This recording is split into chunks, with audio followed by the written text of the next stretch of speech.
Les droits de l'homme, c'est tout d'abord rappeler ici la résolution de l'ONU du 27 novembre dernier.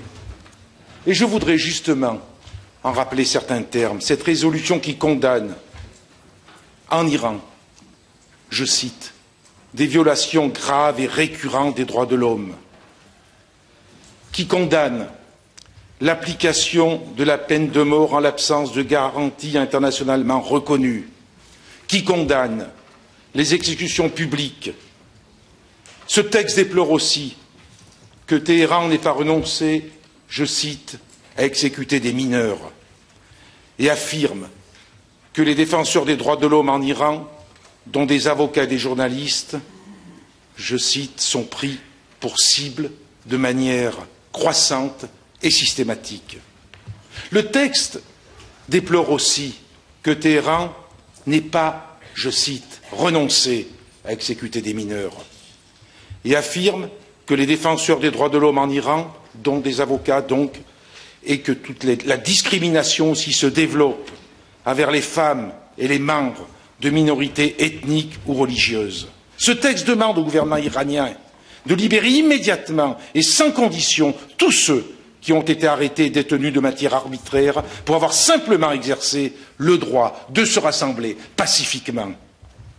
Cette résolution se déclare profondément préoccupée par l'imposition de la peine capitale pour des crimes sans définition précise ni claire, comme celui, je traduis, hostilité envers Dieu,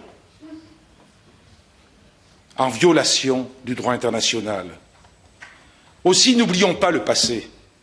N'oublions pas que c'est sous cette accusation de Moharabeh, si je prononce bien, c'est sous cette accusation vague et médiévale que des sympathisants des Moudjahidines du peuple ont été exécutés en 2011 pour avoir mené des cortèges lors des soulèvements populaires de 2009. N'oublions pas que d'autres sont toujours dans le couloir de la mort.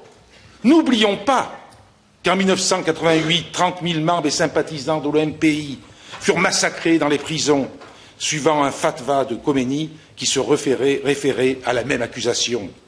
Et n'oublions pas le présent. Le 6 novembre, le régime de Mollah veut accélérer l'exécution de plus d'un millier de détenus à la prison de Guardat, en banlieue de Téhéran. Le 8 novembre, le prisonnier politique Sattar Beheshti, blogueur de 35 ans, a été tué sous la torture 8 jours après son arrestation sous couvert de cyberpolice.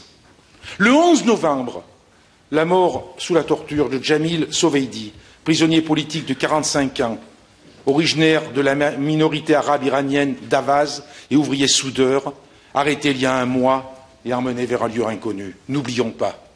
N'oublions pas et disons, il y a urgence. Il est urgent pour la communauté internationale de renvoyer devant le Conseil de sécurité de l'ONU le dossier des crimes de ce régime. Il est urgent d'imposer des sanctions générales et de traduire en justice les dirigeants iraniens. Il faut aussi porter un coup d'arrêt à l'acharnement du régime à l'égard de cette opposition, acharnement qui n'est pas sans lien aujourd'hui avec la victoire juridique et politique à l'ONU.